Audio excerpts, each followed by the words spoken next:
हा व्हिडिओ नीट बघा.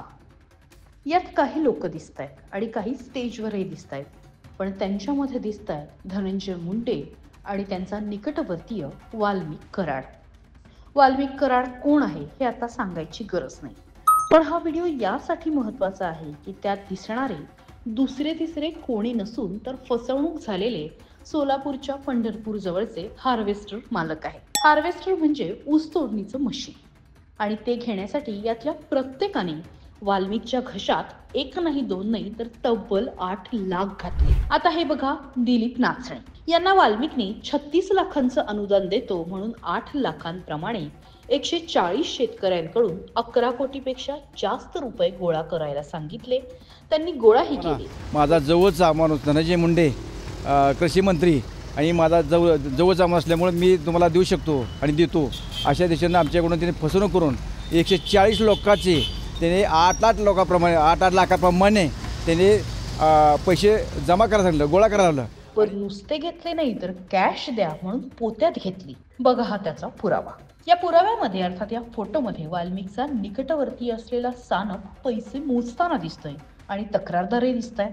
आता हे सगळे लोक याच मुद्द्यावर कृषी मंत्री असलेल्या धनंजय मुंडेंनाही भेटले. तक्रारदारानेच हा व्हिडिओ शेअर केलाय. हा व्हिडिओ तुम्ही बघाच. बरं, इतकं करू नये आणि पोत्यात पैसे देऊ नये काय घडलं हेही त्यांच्याकडून ऐका. आणि एका पोत्यात भरून पोती शिवून गाडी भरून आम्ही जाऊन मुंबईला त्यांच्या अतिथीगृहामध्ये नेऊन त्यांना पैसे पोच केले. मग त्यानंतर आम्ही मला आमदार कधी येते म्हणून असं त्याने बरेच दिवस आम्हाला 1 महिना 2 महिने चालवले. 2-3 महिने झाल्यानंतर आम्ही म्हणलं आम्हाला आमदार काय आम्हाला मिळत नाही, आमचे पैसे परत द्या. मग असं म्हणल्यानंतर आम्हाला म्हणलं या बीडला.